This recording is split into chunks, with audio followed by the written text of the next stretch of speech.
அஸ்ஸலாமு அலைக்கும்.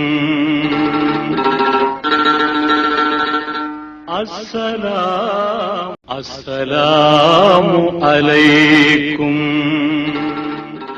நஹ்மதுஹு வ நஸல்லி அலா ரசூலிஹில் கரீம். அம்மா பஅத்.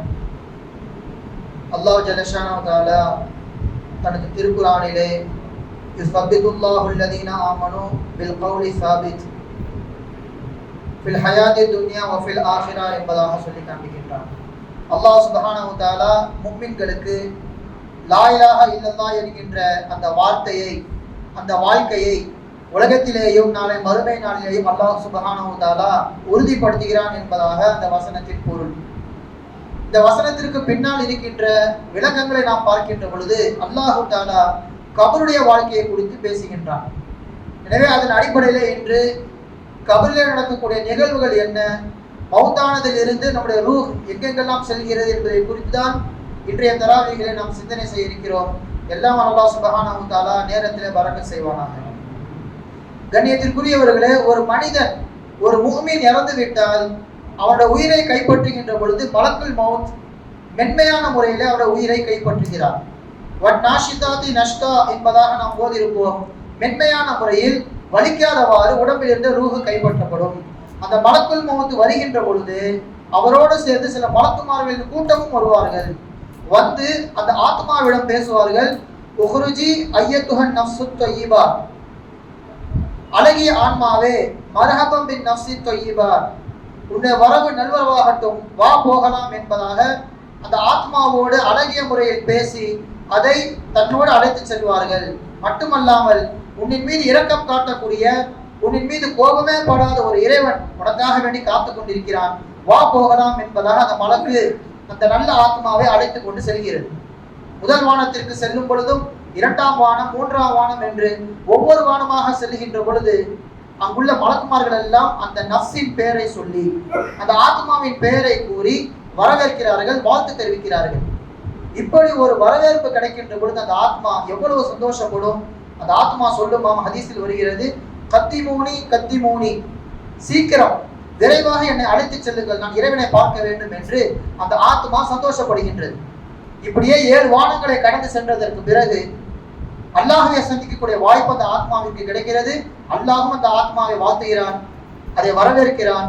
மீண்டும் மலக்குமார்களிடம் இதை மீண்டும் உலகத்திற்கே நீங்கள் அனுப்பிவிடுங்கள் என்பதாக சொல்லப்படுகிறது. மறுபக்கம் உலகத்திலே கெட்டது மட்டுமே செய்துவிட்டு அல்லாஹ்வை மறுத்த நிலையிலே வாழக்கூடிய காஃபிருடைய உயிர் கைப்பற்றுகிற பொழுது, ஒரு முள் செடியிலே ஈரமான துணியை தூக்கி போட்டு அதை இழுத்தால் எந்த அளவிற்கு கரடு முரடாக அது கிளியும், அந்த அளவிற்கு அவன் உடம்பிலிருந்து ரூஹு வலுக்கட்டாயமாக பிடிங்கி எடுக்கப்படும். ஹஸ்ரத் இஸ்ராயில் அலைஹிஸ்ஸலாம் அவர்கள் மலக்குல் மௌத் கடுமையான முறையில் அதை இழுக்கிறார்கள். அப்போ அவங்க கூட வருகின்ற மலக்குமார்கள் அந்த கெட்ட நஃப்ஸை பார்த்து சொல்வார்களாம், அந்த உயிரை பார்த்து, உஹ்ருஜி ஐயுஹத்து நஃப்ஸுல் ஹபீஸா, இங்கே கெட்ட ஆன்மாவே, அருவருக்கத்தக்க ஆன்மாவே, உன்னுடைய வரவு கெட்ட வரவாக மாறட்டும். லா மர்ஹபம் பின் நஃப்ஸில் ஹபீஸா, உன்னை ஒருபோதும் நாங்கள் வரவேற்கவே மாட்டோம், வலுக்கட்டாயமாக உன்னை அழைத்து செல்கிறோம் என்பதாக அழைத்து கொண்டு செல்கிறார்கள். ஆரம்பமே இப்படி வில்லங்கமாக இருக்கின்ற பொழுது நஃப்ஸ் என்ன யோசிக்கும்?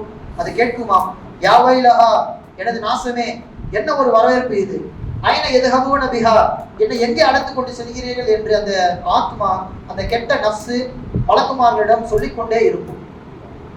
அந்த ஆத்மாவை அழைத்து கொண்டு வானத்திற்கு செல்கின்றார்கள். முதல் வானத்திலே அதற்கான சபிப்பு. மலக்குமார்கள் எல்லாம் சபித்து, உனக்கு கதவே திறக்கப்படாது, உனக்கு வானத்துல இடம் கிடையாது, இங்கிருந்தவர் அப்படியே உலகத்திற்கு சென்று விடு என்பதாக எல்லாரும் சபித்து விட்டு, பற்றாத குறைக்கு அல்லாஹும் சபித்து விட்டு உலகத்திற்கே சென்று விடு என்பதாக அது தூற்றப்படுகிறது. இந்த சம்பவங்கள் எல்லாம் நடப்பது எதுவரைக்கும்? நம்ம அந்த சமயத்தில் தான் உலகத்துல அந்த ஆத்மாவிற்கு, அந்த உடலுக்கு கசபு மாற்றி விட்டு குளிக்க ஊற்றி கொண்டிருப்போம். இந்த நிகழ்வு இங்கே நடக்கின்ற பொழுது ஆத்மாவிற்கான வேலைகள் இதுவெல்லாம் நடந்து கொண்டிருக்கிறது. இப்ப நல்ல ஆத்மாவும் கெட்ட ஆத்மாவும் மீண்டும் உலகத்திற்கே அனுப்பப்படுகிறது. கபரிலே இந்த உடலை கொண்டு வைத்தவுடன் ஒரு 40 அடிகள் உறவினர்கள் எல்லாம் சென்றதற்கு பிறகு இந்த ஆத்மா கபருக்குள்ளே வருகிறது. வந்தவுடன் நல்ல ஆத்மாவிடம் மலக்குமார்கள் கேள்வி கேட்கிறார்கள். சுலபமான 3 கேள்விதான். மன் ரப்புக்க, வமா தீனுக்க, மன் நபியுக்க, உன்னுடைய இறைவன் யார்? என்னுடைய இறைவன் அல்லாஹ். உன்னுடைய மார்க்கம் என்ன? தீனி அல் இஸ்லாம், என் மார்க்கம் இஸ்லாமிய மார்க்கம். இந்த நபரை குறித்து நீ என்ன சொல்கிறாய் என்பதாக மலக்குமார்கள் கேட்பார்கள். ஹாதா ரசூலுல்லா, இவர் இந்த உம்மத்திற்காக அனுப்பப்பட்ட ரசூல், இவரை நாங்கள் முழுமனதாக ஏற்கிறோம் என்று சொன்னவுடன் அந்த மலக்கு அவரை பாராட்டி விட்டு நரகத்தை முதலிலே காண்பிப்பார்கள். உனக்கு நீ கேட்ட கேள்விக்கு சரியான முறையில் பதில் சொல்லாமல் இருந்திருந்தால் நீ செல்ல வேண்டிய இடம் இது.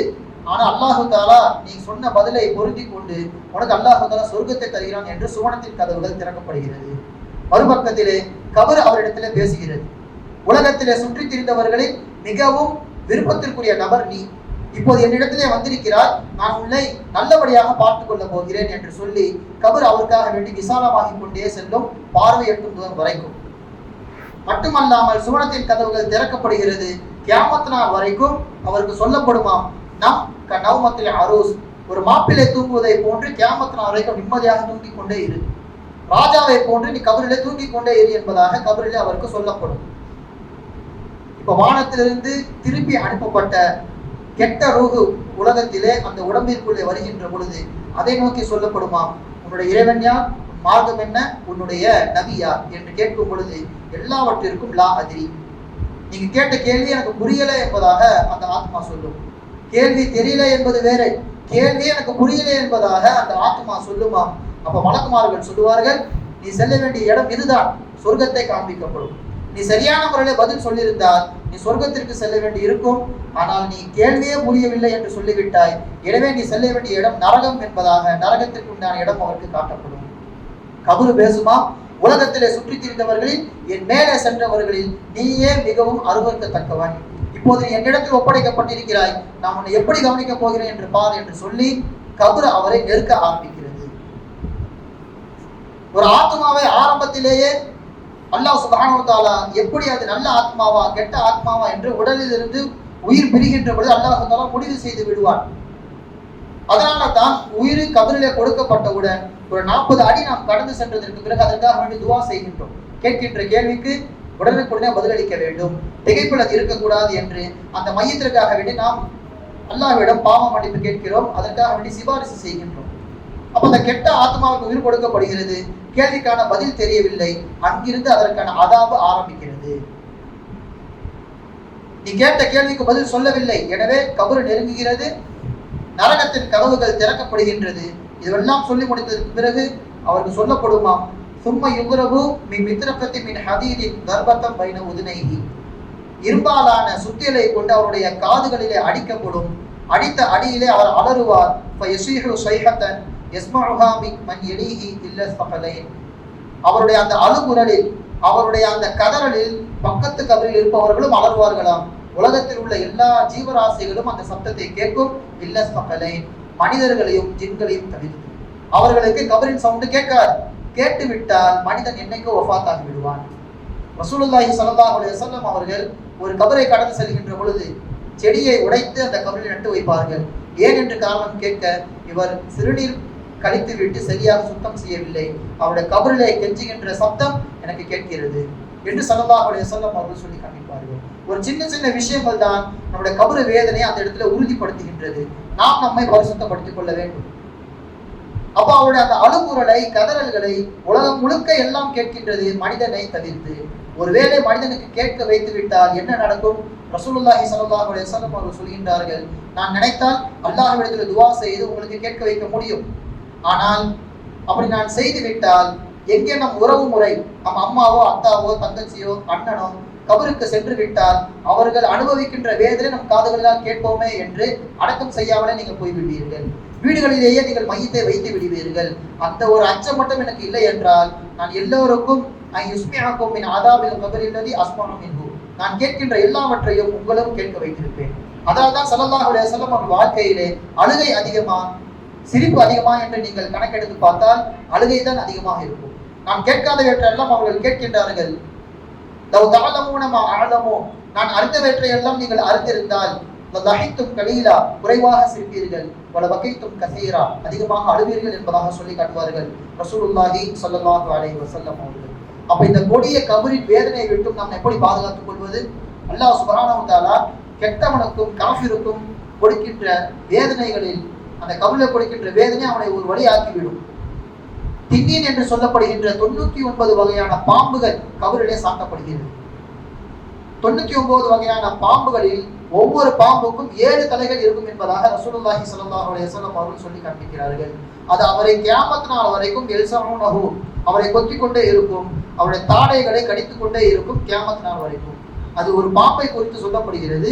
அந்த பாம்பின் ஒரு விஷம் இந்த உலகத்திலே சிந்தி விட்டால், ஒரு டிராப், ஒரு சின்ன துளி சிந்தி விட்டால் உலகத்தில் எந்த ஒரு மரமும் இருக்காது, புற்பூண்டு கூட முளைக்காது, எல்லாம் தரமட்டமாகிவிடும்.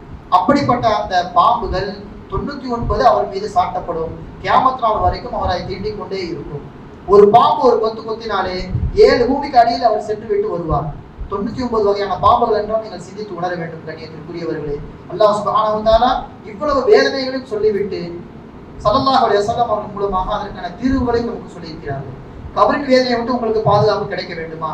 அதிகமாக இந்த துஆவை ஓதுங்கள். அல்லாஹும்ம இன்னி அஊது பிக மின் அதாபில் கபர். யா அல்லாஹ், நான் உன்னிடத்தில் இருந்து கபரின் வேதனை விட்டு பாதுகாப்பு தேடுகிறேன். இது முதலாவது. இரண்டாவது, யார் சூரத்துல் முல்க் தபாரக்கல்லதி சூராவை ஓதுகிறாரோ மனஹு ذلك மின் அதாபில் கபர், கண்டிப்பாக அந்த சூரத்துல் முல்க் கபர் வேதனை விட்டு அவரை பாதுகாக்கும் என்பதாக சொல்லி காண்பிக்கிறார்கள். எனவே கண்ணியத்திற்குரியவர்களே, எல்லாம் அல்லாஹ் சுப்ஹானஹு வ தஆலா கபரின் எல்லா விதமான முசீபத்துகளை விட்டு நம்மை பாதுகாப்பானாக. கபரிலே கேட்கின்ற எல்லா விதமான கேள்விகளுக்கும் உடனுக்குடனே பதில் தந்து கியாமத் நாள் வரைக்கும் நிம்மதியாக உறங்கக்கூடிய தௌஃபீக்கினை நம்மவருக்கும் நம்மை விட்டு வஃபாத்தாகிவிட்ட அனைவருக்கும் அல்லாஹ் தஆலா நஸீபாக்குவானாக. வ ஆகிரு தஅவானா அல்ஹம்துலில்லாஹி ரப்பில் ஆலமீன். அஸ்ஸலாமு அலைக்கும் வரஹ்மத்துல்லாஹி வபரகாத்துஹு. அளவற்ற அருளாளனும் நிகரற்ற அன்புடையோனுமாகிய அல்லாஹ்வின் திருப்பெயரால், மேலும் நீங்கள் அனைவரும் அல்லாஹுக்கே அடிபணிந்து வாழுங்கள், அவனோடு எதனையும் இணையாக்காதீர்கள். தாய் தந்தையரிடம் நல்ல விதமாக அன்புடன் நடந்து கொள்ளுங்கள். மேலும் உறவினர்கள், அனாதைகள், வறியவர்கள் ஆகியோருடனும் நல்ல விதமாக நடந்து கொள்ளுங்கள். மேலும் உறவினரான அண்டை வீட்டார், அந்நியரான அண்டை வீட்டார், பக்கத்தில் இருக்கும் நண்பர் மற்றும் வழிப்போக்கர், உங்கள் கைவசத்தில் உள்ள அடிமைகள் ஆகியோருடனும் நயமாக நடந்து கொள்ளுங்கள். திண்ணமாக அறிந்து கொள்ளுங்கள், வீண் பெருமையிலும் கர்வத்திலும் உழல்பவர்களை அல்லாஹ் நேசிப்பதில்லை. அவர்கள் தாமும் உலபிகளாக இருந்து பிற மக்களையும் உலோபித்தனம் புரியுமாறு ஏவுவார்கள். மேலும் அல்லாஹ் தன் அருளிலிருந்து அவர்களுக்கு வழங்கியுள்ள செல்வங்களை மறைப்பார்கள். இத்தகையவர்களையும் அல்லாஹ் நேசிப்பதில்லை. இத்தகைய நன்றி கட்ட ஈனர்களுக்கு நாம் இழிவு தரும் வேதனையை தயார் செய்து வைத்திருக்கின்றோம். மேலும் எவர்கள் தம் பொருளை பிறர் மெச்சுவதற்காக செலவழிக்கிறார்களோ, மேலும் எவர்கள் அல்லாஹ்வின் மீதும் மறுமை நாளின் மீதும் நம்பிக்கை கொள்ளாதிருக்கின்றார்களோ, அத்தகையவர்களையும் அல்லாஹ் நேசிப்பதில்லை. உண்மை என்னவெனில், ஷைத்தான் யாருக்கு தோழனாகின்றானோ அவர் மிகவும் கெட்ட தோழனையே அடைய பெற்றவராவார். பாகம் 5 அத்தியாயம் 4 வசனங்கள் 36 முதல் 42 வரை. அளவற்ற அருளாளனும் நிகரற்ற அன்புடையோடுமாகிய அல்லாஹ்வின் திருப்பெயரால் துவங்குகின்றேன். விரட்டப்பட்ட சபிக்கப்பட்ட ஷைத்தானை விட்டும் அல்லாஹ்விடம் நான் பாதுகாப்பு தேடுகிறேன். யா அல்லாஹ், நம்பிக்கைகளின் புகழிடமாக உள்ள இறைவா, எங்களுக்கு நல்ல வாழ்வும் வசதியும் தந்த உனது கருணைக்காக நன்றி செலுத்துகிறோம். இந்த நாளிலும் இனிவரும் நாட்களிலும் அனாதைகள் மீது கருணை காட்டி பசித்தவர்களுக்கு உணவளித்து உலகில் சமாதானமும் அமைதியையும் பரப்பி நல்ல நம்பிக்கை உள்ளவர்களோடு நாங்கள் இருக்க கிருபை செய்வாயாக. எல்லா மனிதர்களுக்கும் நல்ல வாழ்வும் வசதியும் வழங்கி அருள்வாயாக. எங்களை விட்டு பிரிந்த முன்னோர்கள், பெற்றோர்கள், உறவினர்கள் மற்றும் நண்பர்கள் அனைவரது பாவங்களையும் மன்னித்து அவர்களின் நல்ல செயல்களை ஏற்று மறுமையில் உயர்ந்த அந்தஸ்தையும் சுவனத்தையும் வழங்குவாயாக. எங்களுக்கும் எங்கள் குழந்தைகளுக்கும் ஒளிமிகுந்த எதிர்காலத்தையும் நீண்ட ஆயுளையும் வளமான செல்வமும் நிறைவான ஆரோக்கியமும் தந்தருள் புரிவாயாக. எங்கள் நாட்டின் எதிர்காலம் நம்பிக்கை மிகுந்ததாகவும் அனைவரும் ஒற்றுமையாகவும் நல் இணக்கத்தோடும் வாழும் வகையில் நல்ல எண்ணங்களை பரவச் செய்வாயாக. அமைதியும் சமாதானமும் நிறைந்ததாக எங்கள் வாழ்க்கையை அமையச் செய்வாயாக. அண்டை நாடுகளில் அமைதி நிலவச் செய்வாயாக. எங்களுக்குள் பிரிவினையையும் கலவரத்தையும் உருவாக்கும் அரசியல்வாதிகளின் உள்ளத்தில் நல்ல சிந்தனையும் நல்லிணக்கமும் பிறக்கச் செய்வாயாக. ஆமீன், ஆமீன் யா ரப்பல் ஆலமீன்.